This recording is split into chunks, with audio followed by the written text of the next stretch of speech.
경남 뉴스입니다.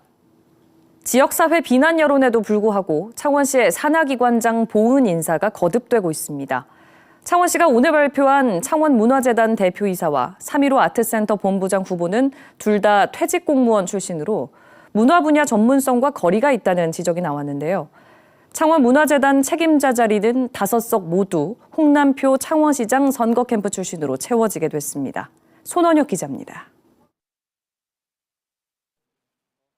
문화예술 창작을 지원하고 시민들에게 문화예술 기회를 제공하는 창원문화재단. 한 해 200억 원 예산과 직원 130여 명을 총괄하는 새 대표이사 후보에 조영파 전 창원 부시장이 낙점됐습니다. 퇴직 공무원인 조영파 임용 후보자는 홍남표 창원시장 선거 캠프 공동 선대위원장으로 당선 뒤 인수위원장도 맡았습니다. 3.15 아트센터 본부장에는 홍 시장의 선거 캠프 출신인 퇴직 공무원이 후보로 뽑혔습니다. 창원 성산구청장을 지낸 차상희 후보는 홍 시장과 동양으로 선거 과정에서 지지 선언을 하고 인수위원회에 합류했던 인사입니다. 창원문화재단은 지난해 9월 본부장 3명 임명 때도 3명 모두 선거 캠프의 회계 담당과 대변인을 하던 전직 언론인 캠프 문화예술위원장 출신이었습니다. 앞서 기용된 인사를 포함하면 대표이사와 4개 본부장 등 임원급 5명 모두가 홍 시장 선거 캠프 출신인데다 이 가운데 3명은 퇴직 공무원입니다. 창원문화재단 직원들만 이용 가능한 익명 게시판에도 보훈성 인사 문제가 제기됩니다. 전문성을 무시한 채 시장의 보훈 인사를 위한 자리로 여겨지는 것을 매우 안타까워하고 있습니다. 정년 퇴직자의 아르바이트형 자리로 전락해서는 안 될 것이라고. 창원문화재단 대표이사의 시의회 인사청문회는 다음 달 4일, 더불어민주당 창원시의회 의원단은 자체 인사검증팀을 꾸려 강도 높은 검증을 예고했습니다. 각 상임위원회에 맡기는 것이 아니고 PF팀을 구성을 했습니다.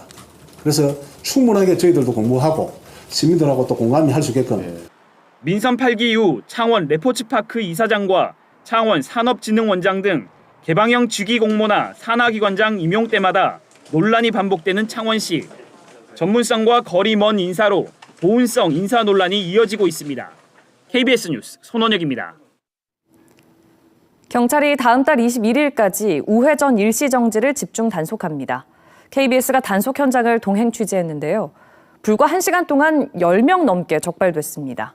이 우회전 일시정지의 핵심은 보행자가 있거나 차량 전방 신호가 빨간불이면 무조건 멈춰야 한다는 겁니다. 이형관 기자가 취재했습니다. 계도 기간이 끝난 뒤 경찰의 우회전 일시정지 단속 현장. 빨간불에도 정지선에 멈추지 않고 우회전하는 오토바이부터 어릴 때 섰다가 우회전하셔야지. 지가 변명이 되는 게 아니라 홍보를 많이 하셨는데 항불이 하는 사람들인데 당연히 지킬 건 지켜야 되는 건 사실인데. 보행자가 건널목을 건너려고 해도 멈추지 않고 우회전하는 차량까지. 자세 151번. 큰 차가 훅 들어보니까 옆에 보행자분이 선뜻 놀라셔가지고 당하시더라고요. 불과 1시간 동안 단속에서 운전자 10여 명이 적발됐습니다. 운전자 대부분은 여전히 새 규정을 헷갈려 했습니다. 차라리 멈추자 그냥 그거를 신호를 주시든지 하면 더 좋을 텐데. 단속 경찰에게 큰 소리치는 운전자도 있었습니다. 개도하시는 건 아시겠는데 아무튼 그래서 여기 아무 때문에 안 보여요. 우회전 일시정지의 핵심은 무엇일까? 먼저 전방 신호가 빨간불일 때 정지선에 미리 멈춘 뒤 움직여야 합니다. 이후 만나는 횡단보도에 보행자가 길을 건너고 있거나 건너려고 할 때는 멈춰야 합니다. 전방 신호가 파란불일 때는 주변에 보행자가 없는 경우에만 서행으로 우회전할 수 있습니다. 우회전 전용 신호등이 있으면 녹색 화살표에 불이 들어올 때만 바로 우회전할 수 있습니다.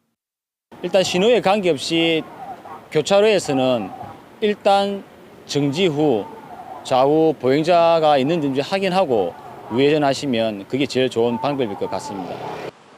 경찰은 학교나 주택가 등 사고 위험이 큰 교차로를 중심으로 단속과 계도 활동을 이어갈 계획입니다. KBS 뉴스 이형관입니다. 직류 송전 장비의 성능과 안전성을 검증하는 시설이 국내 처음으로 한국전기연구원에 갖춰졌습니다. 그동안 국내 업체들이 새로 개발한 장비의 성능을 점검받기 위해 장기간 유럽까지 보내야 했던 불편을 덜게 됐습니다. 천현수 기자입니다. 360만 볼트의 번개를 인공적으로 발생시키는 시설, 마네킹 대신 송전 장비의 성능을 시험하게 됩니다. 최신 직류 송전 장비 한계치의 2배에 이르는 1500kV의 직류 전압 송전 검사 장비도 있습니다. 극한 용량인 6000A의 전류량을 실어보내는 전선의 성능도 검사하게 됩니다. 한국전기연구원이 200억 원을 들여 구축한 초고압 직류 성능시험센터입니다. 직류 송전 장비의 성능과 안전성을 검증하는 국내 첫 시설로 세계적인 규모입니다. 초고압 직류 송전은 전력 기술의 미래 기술입니다. 실제 시험 실력이라든지 시험 캐파 면에서 우리가 세계 2위 정도가 되고 있습니다. 직류 송전은 교류보다 전력 손실이 30-40% 적고 송전량은 30% 많으면서 전자파 피해도 적어 송전탑의 높이를 낮추고 개수도 줄일 수 있습니다. 땅속이나 바닷속에서도 송전 손실이 적기 때문에 국내 업체들이 새 장비 개발을 서두르고 있습니다. 문제는 새 장비의 성능 검증, 지금까지는 유럽의 일부 기관만 할 수 있었습니다. 이곳에서 시험을 통과한 전력 장비에는 한국전기연구원의 캐리 마크가 부착되게 되고 세계 전력 장비 시장에서 그 품질을 인정받을 수 있게 됩니다. 유럽으로 대형 장비를 옮기는 불편을 없애고 수시로 검사 결과를 받아 개선이 빨라졌습니다. 검사 기간은 6개월 정도 단축됩니다. 제품을 평가하기 위해서는 시험 기술들이 많이 필요한 부분이 있는데 새로운 기술들 개발에 분명히 도움이 될 수 있을 것 같고요. 직류 송전은 제주도 해저 송전과 동해안 발전소의 수도권 송전에 적용되며 국내 업체의 해외 시장 진출도 유력합니다. KBS 뉴스 천현수입니다.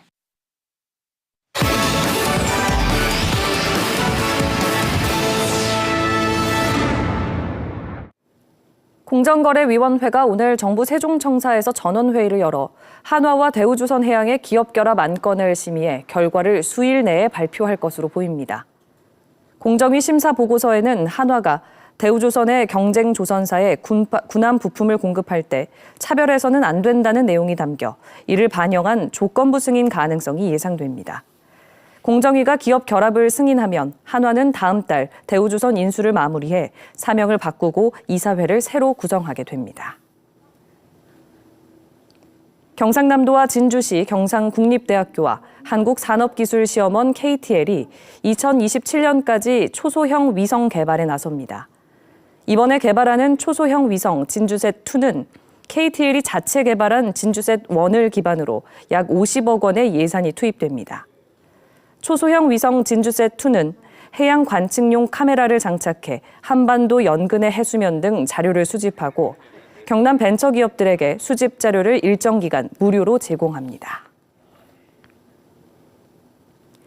지난주 창원 시내버스 파업이 하루 만에 철회됐지만 노사 교섭이 난항을 겪고 있습니다. 노조 측은 창원시가 적극적인 중재를 약속해 파업을 중단했지만 이후 창원시로부터 중재를 위한 아무런 연락을 받지 못했고 사측도 입장 변화가 없다며 다시 파업에 돌입하는 방안도 논의하고 있다고 밝혔습니다. 창원 시내버스 노조는 내일 창원시의 적극적인 중재를 요구하며 창원시청 앞에서 집회를 열 계획입니다. 정부가 모레까지 진행하는 1,000원의 아침밥 참여 대학 추가 모집에 경남에서는 현재 4곳이 신청한 것으로 집계됐습니다. 경상남도는 오늘 현재 경남에서 창원대와 창신대, 거창대와 남해대 4곳이 1,000원의 아침밥 참여를 추가 신청했고 마감일인 모레까지 신청 대학이 더 있을 것으로 보고 있습니다. 1,000원의 아침밥은 대학생들이 1,000원을 내면 아침을 먹을 수 있도록 정부가 대학에 일부 예산을 지원하는 사업입니다. 경남교육청이 오늘 창원의 한 호텔에서 지역대학 37곳 입학 담당자와 고등학교 입시교사 등 170여 명을 초청해 진학회의를 열었습니다. 이번 회의에서는 대학별 입학 전형과 유의점, 진학 정보 등을 공유했고 회의에서 나온 주요 내용은 경남 대입정보센터 누리집에도 공유할 예정입니다.